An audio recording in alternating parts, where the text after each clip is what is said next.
Dune was a visual spectacle. That was like an art director's wet dream. And the whole time I'm watching this movie, I'm like, Jesus, Oscar Isaac's beard looks amazing. What's up, GQ? I'm Matty Conrad. I am a men's grooming expert. Today, we're going to dissect some of the world's finest celebrity beards. Now let's face it, not everybody looks better with a beard. I have guys ask me every single day if they should grow a beard or not. Let's look at some of these celebrities and decide whether or not a beard is the best look for them.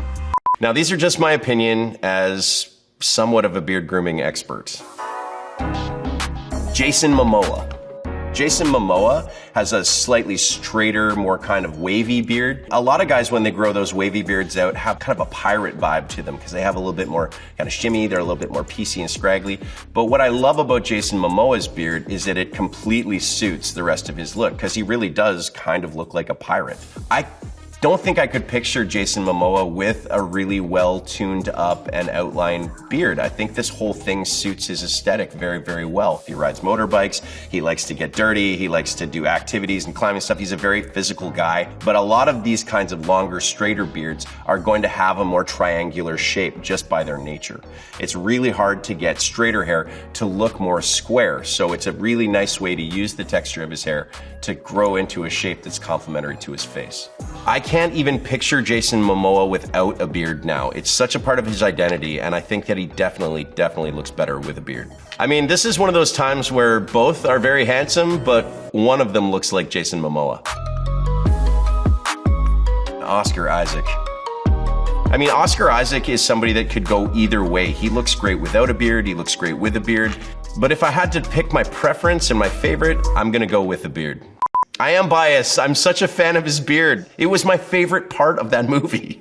Here's the thing about Oscar Isaac's beard. He keeps it in a very consistent shape. He understands what shape is going to suit his face best. He has got a much more squared out shape because his face shape is slightly more what we would consider kind of inverted triangle. So it's a little narrower at the bottom and a little wider at the top. So having that long, strong, square beard at the bottom really helps balance out his shape, gives him a very square overall appearance, which we kind of interpret as very handsome.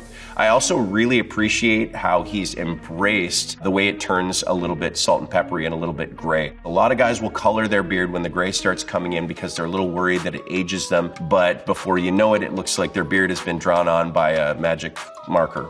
In 2019, you can see his beard is really quite dark. He's starting to get a little bit of salt and pepper into the sides, but it's a flawless shape for his face. A little bit leaner into like 2020, you know, when he wants to dress up, when he wants to go to a nice event, which is still a very good shape for him. But I think in contrast to how he looked for Dune in 2021, hands down, this is one of my favorite looks as far as a full beard goes. And that nice, consistent salt and pepper look can look really, really sharp in a beard without having to go through all the coloring.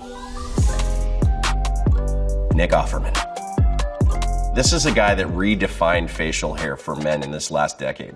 Nick Offerman is a great example of how important the relationship between beard shape and face shape is. Growing a beard out is not just necessarily about letting everything grow in all directions. It does require some sorts of shaping. The real reason we have beards in the first place is to complement and strengthen the look of the jaw.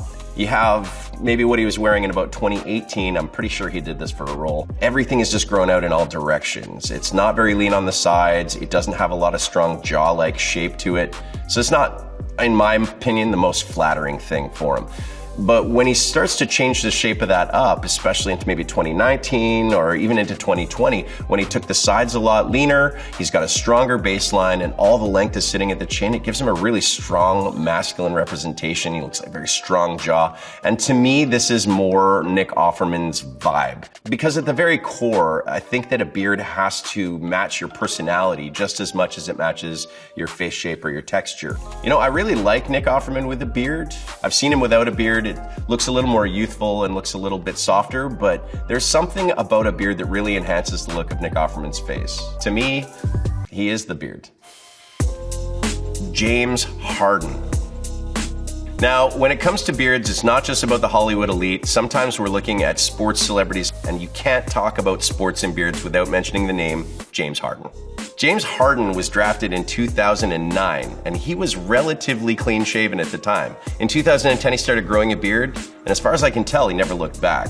He is absolutely committed to this look, and I think it really suits him. On a lot of other guys that I see with beards in the NBA, they keep them a little more tailored and a little more well-groomed. But Harden seems to let his grow really wild and woolly, and I kind of love that because it, I think, really intimidates the other players. It's a big beard to have coming at you, and I've seen this done in other sports like rugby and like soccer, where guys will grow these big beards in an attempt to be more imposing, in an attempt to be more confident looking and more aggressive looking. Really important that when you are wearing a beard that has that kind of density and you let things get a little wild, that you balance that out somehow with something that is groomed. In his case, it's his like meticulous braids, it's his perfect lineups. He always has a really nice clean fade. So it's a great way to kind of create a juxtaposition between the two that overall, when you combine them, still creates a style, not just a lack of style. James Harden gets a thumbs up for this beard for me. LeBron James. Keeping it on the court, let's look at LeBron James. Now, LeBron James has a very different beard shape from James Harden. It is a much more low-rise, and the difference is that his top line is much, much lower. It's carved really down tight, and instead of that wild and woolly look, he keeps his very, very flawlessly groomed, nice down low, very strong lines, which looks great from the profile. Looks amazing from the side, but as soon as he's looking directly at you, you can see that it really kind of amplifies the narrowness of his jaw. And that's a thing that you can see without a beard here. He has a very narrow bottom jaw. LeBron is a really tough one because I actually like him better with a beard, but not this beard. Instead of complementing the shape of his face, it's amplifying the shape of his face. And that is a little bit tricky, because if we compare that to somebody that's maybe not on the court, maybe somebody that's sitting courtside like Drake, he has almost the exact same beard shape as LeBron James, but his face shape is different and it complements the shape better. Drake is a little wider, his chin is not quite so narrow, and so when he creates that same lowrider shape that's meticulously groomed out, you can see it complements his face shape and in fact gives it a more square look. If you want to put these two side by side, who wore it better? I think Drake's got you, LeBron. Chris Pine. Chris Pine is definitely your classic handsome Hollywood leading man. In 2022, Chris Pine really put this look together. He grew his hair out longer, he's got this big beard, it's got a lot of gray in it, and I think it really aged him. It really gave him a much, much older look. And I think it's really tricky to grow out a beard and your hair at the same time if you're trying to make it a style statement. Now, perfect contrast here is when we see what happens when you pull his hair back off his face.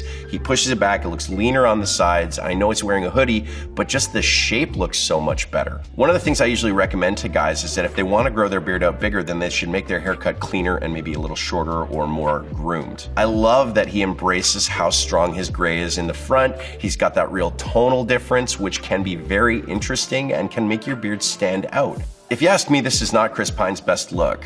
I mean, for a role, I get it. For the coloration that he's got a very interesting looking beard. But I really believe that when you try and grow everything out all at once, you start to lose a lot. You lose your jaw shape, you lose your overall square shape, and things become kind of rounder. Without a beard, God, he's really handsome already. Leave some for the rest of us, why don't you? Donald Glover. Donald Glover is a great example of bringing out that mature aspect that a beard can give you. I think a lot of people got to know him about 10 years ago when he was on Community and he played this real boyish charm. He had a bit of a baby face, but as he got away from that role and as he went into his Childish Gambino phase, I think he wanted to express more of his maturity and his sexuality, and I really think that the beard helped him do that. I think there was an evolution to Donald Glover's beard. I know he played around with a couple different shapes. It started out with kind of a rounder shape, which is not always the most flattering on certain types of face shapes, especially because he has a slightly rounder face shape. But I think he's settled on more of a squared out shape now. And that squared out shape is really what's giving that amplitude to his jaw and that stronger look. So in the spirit of Donald Glover expressing his maturity, I think that a beard is a much better look for him than without. Idris Elba. He is such a man, isn't he? He's so masculine and he's got such a strong personality. And so when he has this beard and he keeps it nice and short and tight and embraces his salt and pepper, I think it's a great look for him. Instead of making it really edged out and look drawn on, he keeps it a little bit more natural, but still very nice and tight. This is really easy to maintain yourself at home with a pair of clippers. But what works about it for Idris Elba is it's something that he can always dress up or dress down. And it looks great both ways. I mean, Idris Elba is such an interesting character already because he's not just a Hollywood leading man, the guy's a DJ. I mean, he has so many elements to his personality, and I think the really great thing about this is that beard just seems to be consistent through all of those elements. So Idris Elba's beard for me is a great big win, especially for guys that are looking to have something that they can maintain themselves at home, but still give them just that tiny bit of masculine edge. Jon Hamm. When it comes to some actors, they're known for having a beard. Jon Hamm, for me, is not one of those actors. When I picture Jon Hamm, it's really impossible for me to not see his clean-shaven Don Draper kind of vibe. He's such a handsome guy without facial hair, and so when you see him with facial hair, it's almost like he's wearing a costume or he's hiding or something, and it almost looks like the beard stands out quite a bit. I mean, he can definitely grow it, he can definitely wear it. It's not a bad thing on his face shape. For me, it just doesn't seem to be his style. By contrast, you take an actor like Jake Gyllenhaal.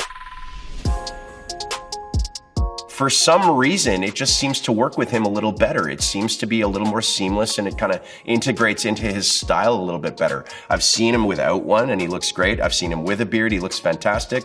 And it's not quite as much of a disconnect for me to look at Jake Gyllenhaal's beard and say that suits you as it is to look at Jon Hamm's beard and say that's your best look. Jake Gyllenhaal is another one of those ones where it's too close to call because he looks great without one, he looks great with one, but I love the kind of more mature look he has with a beard, so I'm gonna say with a beard.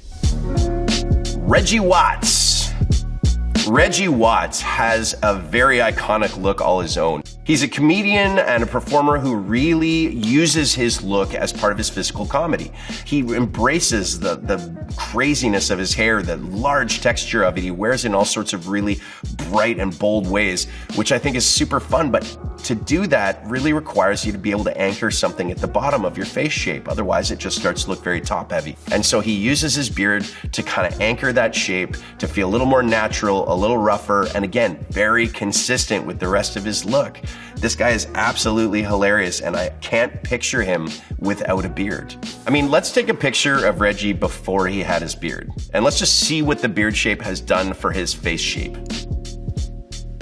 I mean, undeniable.